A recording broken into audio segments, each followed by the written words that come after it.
Hello everyone, this is Jasmine, aka Gladiatorinsweats, and I'm here with a review or just overview of the Red Moon Wavespell that begins today, September 4th, 2018, and it concludes on the 16th of September in 2018. So we're in our next 2-week cycle, and not just that, there's a lot of shifts, or not just shifts, but some important transits to watch and be mindful of in the next 2 weeks. So before I get into those, I just wanted to go over, just the energies and what's being brought to our, like, the focus for us.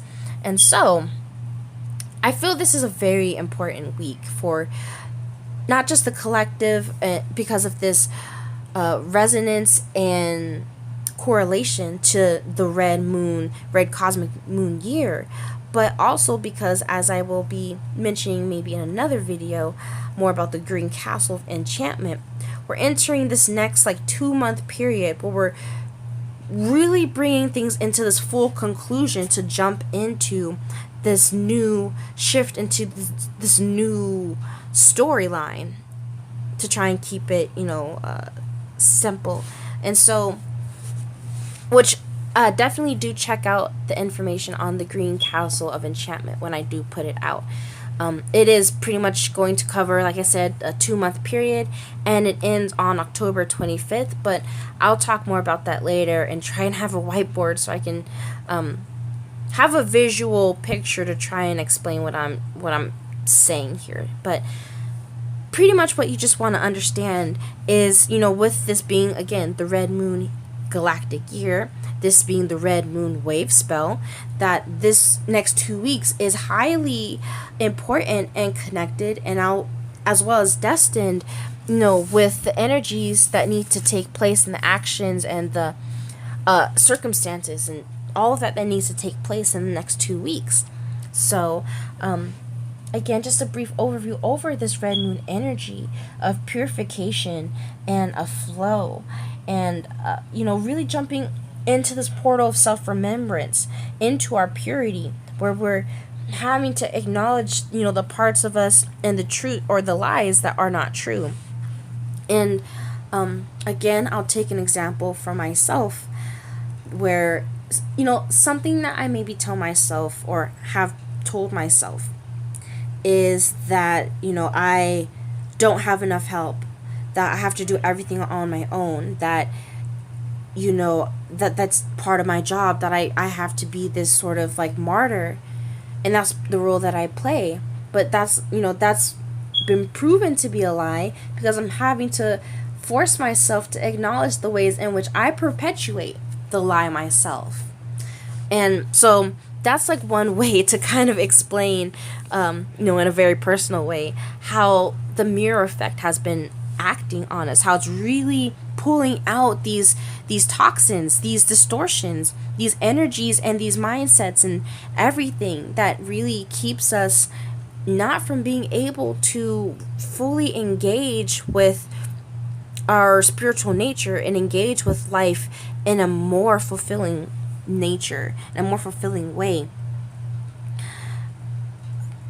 As I had mentioned when I believe I did this video, that gratitude and forgiveness are such strong they're way stronger than we even can give them the credit for, in purification and really getting us to break these karmic cycles, because it's through the acknowledgement of the fact that maybe this had to happen. It doesn't always have to be, it happened for a very sugar and chocolate, I don't know why I said I love chocolate, but in a very sweet, in a sweet way, that had to happen in order for this beautiful thing to blossom. Sometimes something has to happen just because that space had to be held, because someone else maybe needed to experience something, or it did play a role into something, but it was more of this indirect way, and maybe we're not always even able to see the reasons why, but we're also able to work through the need to know why, and we're able to forgive ourselves for being so hard on ourselves, and forgive ourselves for thinking we need to know why. And just all of this that I've been pretty much just talking about since July, of us forgiving ourselves for what we believe to be sins as well as others, and being in a state of gratitude. And I believe this was something that was touched on even yesterday, of really bringing in the experience you wish to have through your emotion and your vibration. And sometimes it seems like it's got to be like a fake it to make it kind of thing, but really it's even just being honest with yourself about the small things that you are grateful for. It doesn't have to be about, oh, let me acknowledge the things that someone should be grateful for, but really allowing yourself to fully ground in your life and look around, see what what makes you appreciative. And if there really is nothing that makes you appreciative, then even that can be a sign that maybe things need to shift and things need to change. Acknowledging that if you're feeling some sort of like depressive sort of emotions, or feeling like stagnant or in a rut, that's even a sign as well that something needs to give, that there's something that needs to change. This can often just be needing to do something that you've even never done before. Looking at something a way you've never done before. Maybe even a way you would never consider.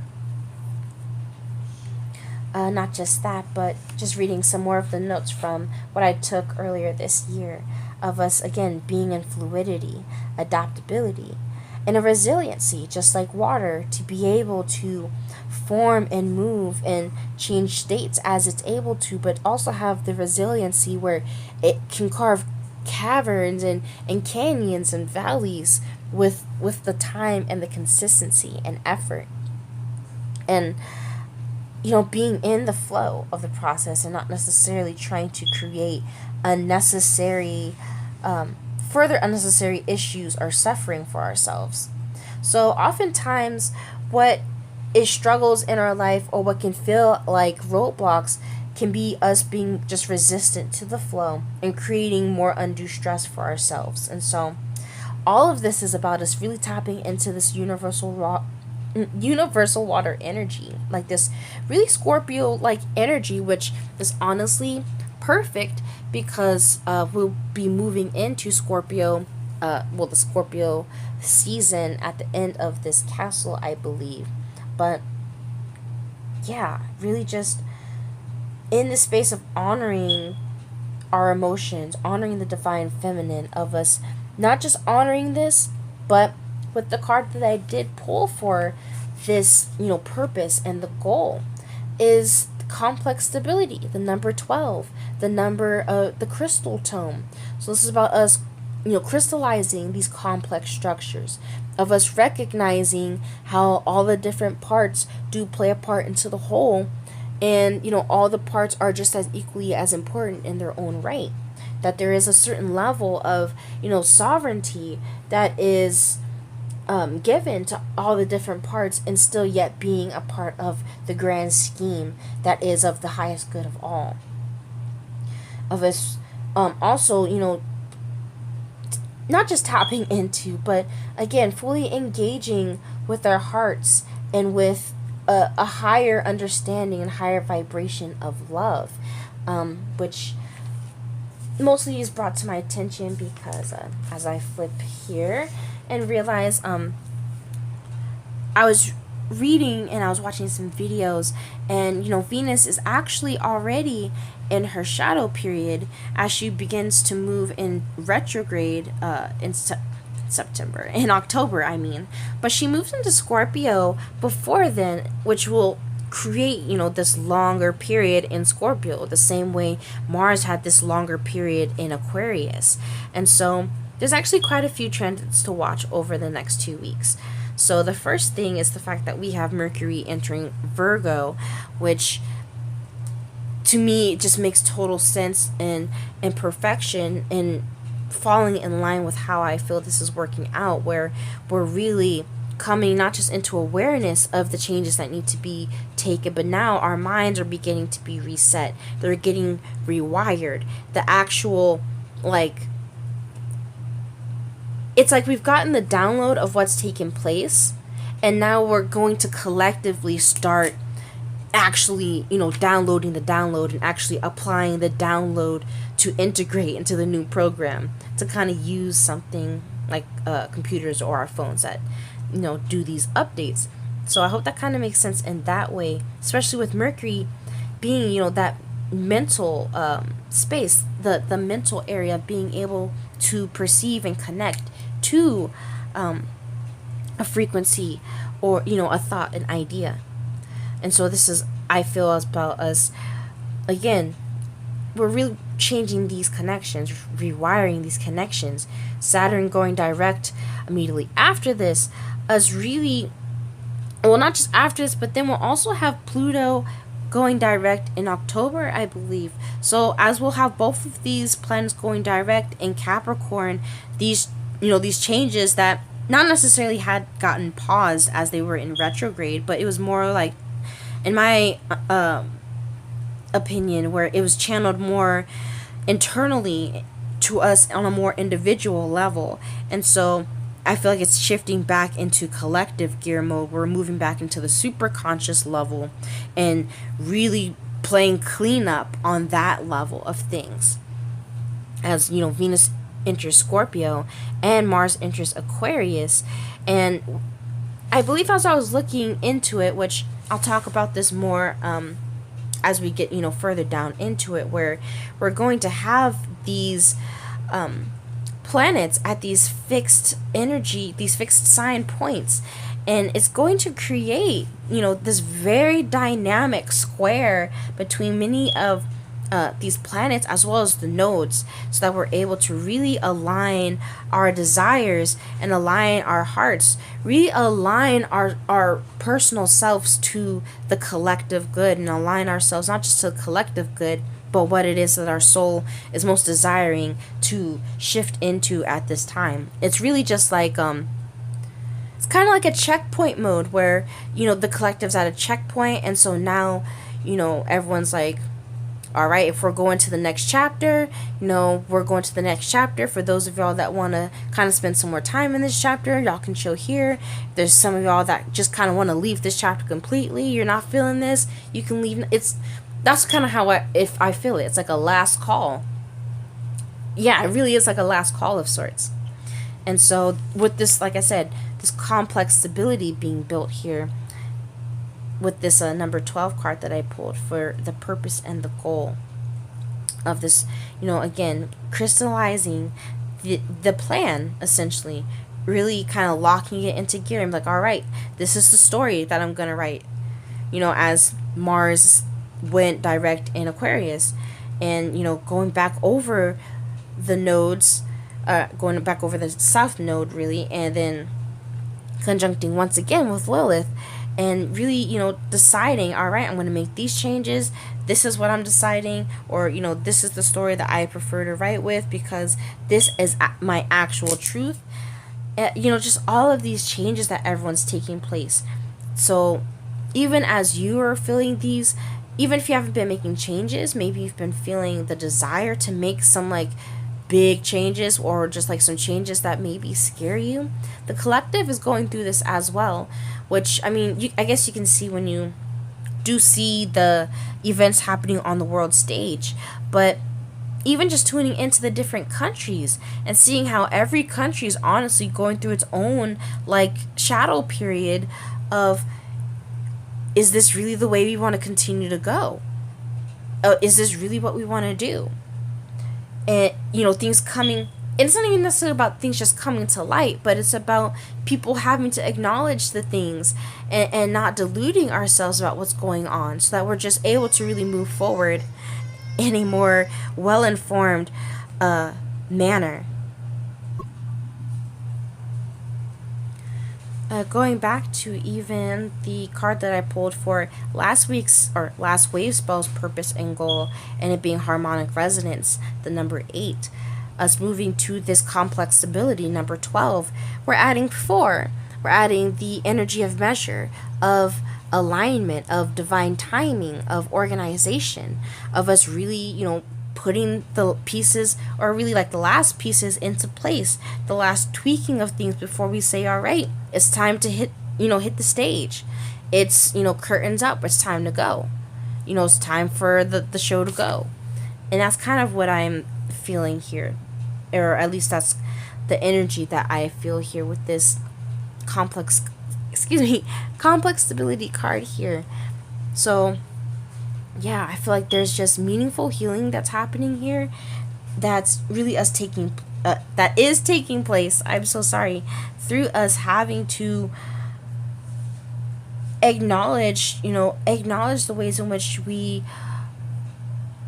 are not true in our hearts and aren't true in our love for ourselves or for others, being challenged and strengthened by this opportunity to really like transform and really self-generate, that as we kind of chip away at the rougher edges of our egos, we're able to build a more refined understanding and a more refined foundation of who we want to be, or how we want to act and appear or just behave in this reality.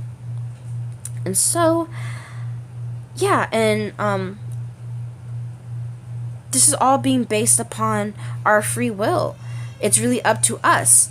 At this point, it's about the fact that we're no longer ignorant.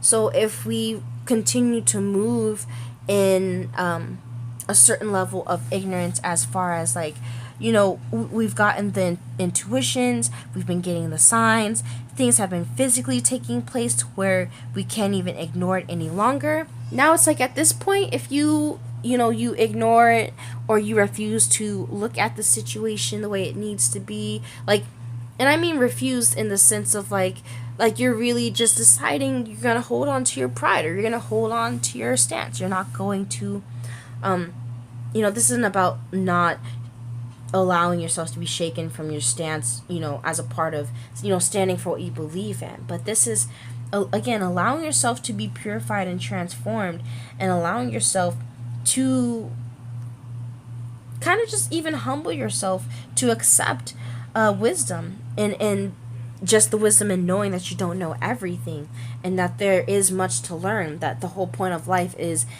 learning, that there is no point in which we know everything, or that like, and it's not even just about this not being a point of the ending of learning, but I feel like even the way that we've been viewing our lives, we're just transforming the entire way we've been viewing things, the entire way we've approached things, maybe even just seeing things in a very physical way, to where there's deception that's being revealed in front of our own faces. But just to kind of move on, though, yeah, that's really what I wanted to talk about for the next couple of weeks. So yeah, just to kind of go back over it, it begins on the 4th, begins today, and on the 16th of September. And as it does, we begin to move into, as I was mentioning, this castle, which I'll talk more later and try and put it in a perspective, or, what, I can even try and do that now, of trying to understand what I'm referring to when I'm talking about these different terms. And so, the same way that we can look at seasons of a year, there's 4 seasons of a year, we can kind of look at that the same way with castles, with there being 5 castles in a 260-day cycle, not technically called a year, but that's another one of those cycles. And so ultimately what the 13 moon calendar teaches you is that we're always in these radial cycles. It's just, as the complexity, when you get through the different layers of the cycles, how you can be it's just something that I think is mentioned best with like the Russian dolls. I forget what they're really called, where just as you peel back the layer, you start to see the complexity, but then when you add it all together, it really paints this comprehensive picture. And maybe that's a bit too just like wordy, and that doesn't make sense. So I'm hoping to really create some sort of some sort of visual so it can kind of make sense, and I can try and explain this in a way that would work better for those that maybe just aren't handy with math. So yeah, I think that's it. I'll probably just provide more detailed information as the days go by, and instead of trying to just throw too much at people. But not just that, but dates to watch. I did want to let people know that I feel like the dates, like the 12th through the 15th, will be important dates for us to just take note of, even for our personal lives and our personal selves, as well as the collective. I feel like the energy within this time is really of us, like, getting these further connections like we have been, and us really, like, every day and every week, it's all just us getting closer, and it's integrating deeper. And even for people that are like, maybe my life isn't as magical as that, like, maybe what I'm saying just seems like really extra, like, just out there. But really, you can even feel this, at the most basic level of just recognizing where your emotions just don't resonate, and where your mind and your spirit does not resonate with where you are. And you're having to actually acknowledge that we're not able to just numb that away anymore, where we're able to even, like, numb it away with logic, or the logic that we tell ourselves. So this is really what's causing all of these all of these, like, disruptions, and all of these issues or feelings to even bubble up to the surface, where we feel like they have no even business bubbling up. Because I promise you, if it's coming up, it is coming up for a reason. There's nothing that's coming up just because it wants to. So yeah, I guess I will end it with that. I am going to post a daily post on Instagram, so check that out, since I am posting quite a few videos today. But yeah, otherwise, thank you so much for tuning in. I hope that this wasn't too rambly. I'm trying my best to try and keep things in, or on the one coherent, like, train of thought. But yeah, I really hope that this makes sense, or that it at least resonated. So without further ado, I hope everyone's doing all right, and I send y'all much love and wish y'all many blessings.